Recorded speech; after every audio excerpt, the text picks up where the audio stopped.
Assalamualaikum muhtaram qarindoshlar. Dunyoning har qaysi joylaridagi barliq Uyg'urlarning ro'ziyatini qutlaymiz. Biz yana barliq Uyg'ur o'qituvchi ustozlarni bu ulug' bayramga to'g'ri kelgan o'qituvchilar bayrami bilan qo'sh muboraklaymiz. Butun dunyo musulmonlarining ro'za hayitiga muborak bo'lsin. Muhtaram qarindoshlar, ko'rayotganinglar Erkin Osiyo radiosi Uyg'ur bo'limi Tor televiziyasining haftalik xabarlar sahifasi. Bu sayfimizda mushatta jarayonida berilgan muhim xabarlarimizni bir qator eslatib o'tmoqchimiz. Men Erkin. Men Gulchehra.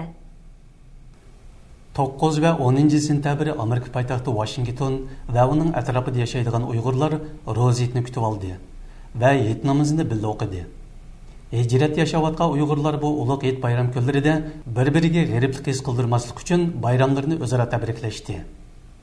Uyg'ur Milliy Harakati rahbari Rabiya Qodir xonim butun dunyodagi Uyg'urlarga va butun dunyo musulmonlariga, shuningdek o'qituvchi ustozlarga o'zining tabriknomasini yetkazdi.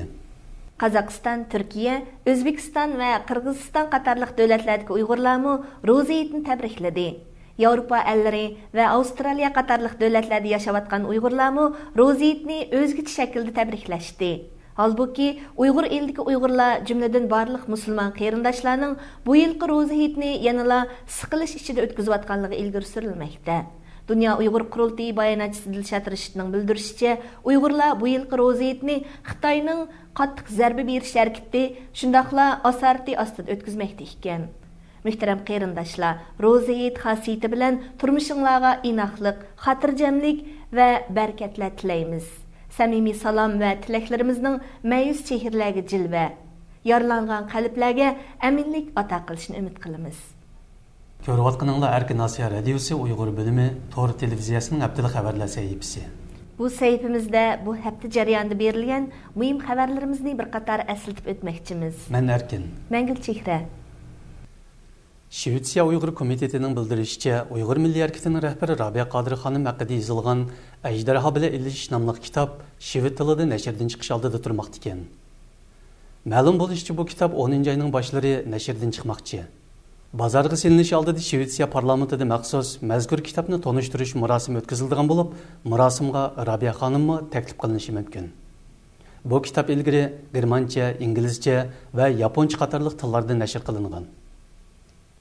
Uyg'ur Milliy Harakati rahbari Rabiya Qodir xonim Amerikadagi Tayvanliklarning yozliq yig'iniga qatnashdi. Yig'in 2010 yil 3-sentabrdan 5-sentabrgacha Amerikaning Teksas shtatida o'tkazilgan.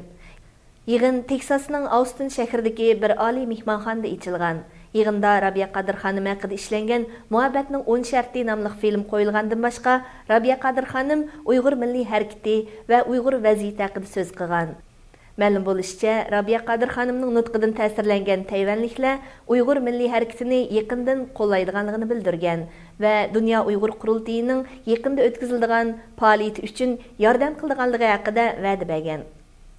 Dunyo Uyg'ur Qurultayi Birlashgan Davlatlar Tashkilotining Jenevadagi markazida va Yevropa parlamentida maxsus vakil turg'izdi. Dunyo Uyg'ur Qurultayi bu vaqtdagi bayonotida vakillikka tayinlangan ishga alohida xodimning Jeneva va Bryusselga berib, orqa-orqadan ish boshlaganligini bildirgan. Ma'lum bo'lishicha, Kanada Uyg'ur jamiyatining sobiq raisi Mehmet To'xti Bryusselga, Amerika Uyg'ur jamiyati xodimlaridan Kathy Polis xonim Jenevaga tayinlangan. Dunyo Uyg'ur Qurultayi bayonotida mazkur o'rinlashtirishning sababini tushuntirib, Sharqi Turkiston masalasini Birlashgan Davlatlar Tashkiloti va Yevropa parlamentiga o'xshash xalqaro organlarning kun tartibiga kirgizish Rabiya Qodir xonim yetakchiligidagi Dunyo Uyg'ur Qurultayining muhim xizmat programmalaridan biri ekanligini ilgari surgan. Yevropa bexatarlik va hamkorlik tashkiloti Navro'z bayramini xalqaro bayram sifatida e'tirof qildi. Tojikiston Asiya Plus agentligining xabar qilishicha, Yevropa bexatarlik va hamkorlik tashkilotining bosh sekretari Marik Perin bu vaqtdagi qarorga imzo qo'ygan. 23 fevral Birlashgan Davlatlar Tashkilotining 64-qitimliq yig'indimi Navro'zning xalqaro ahamiyati e'tirof qilingan hamda 21 mart xalqaro Navro'z bayram kuni qilib bekitilgan. Yillardan beri Uyg'urlar Xitoy hukumatidan Navro'z bayramini rasmiy bayram sifatida qabul qilishni talab qilib kelayotgan edi. Lekin Xitoy hukumati hozirga qadar inkos qaytarmadi. Amerikadagi kishilik huquq tashkilotlaridan erkinlik sariyi 1-sentabr dunyodagi ishchilar huquqining umumiy ahvoli haqida doklad e'lon qilib, Xitoyni ishchilar huquqi dafsanda qilinayotgan davlatlar qatoriga kirgizdi. Dokladning Osiyo Tinch okean rayoniga aloqador qismida ishchilar huquqining kapolatga ega bo'lishi jihatda Avstraliya, Yangi Zelandiya va Janubiy Koreya birinchi ratda, Yaponiya va Tayvan ikkinchi ratda o'rin olgan.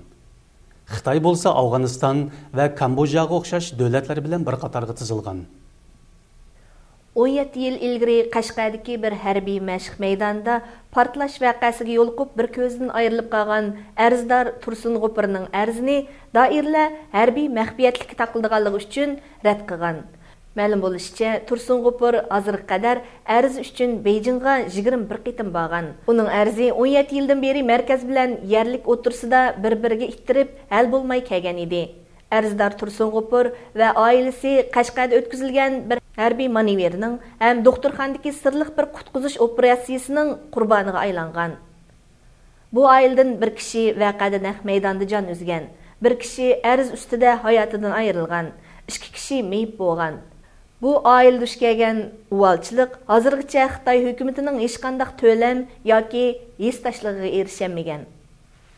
Amerika Dialog Fondi jamiyati Xitoydan 22 nafar Uyg'ur siyosiy mahbusining izderikini berishni talab qilgan. Mazkur jamiyat bu vaqtdagi talablarni 2009 yil 11 oyda Xitoy doiralariga topshirgan edi. Ma'lum bo'lishicha, yaqinda Xitoy taraf mazkur jamiyatni bu vaqtdagi uchurlar bilan ta'minlagan.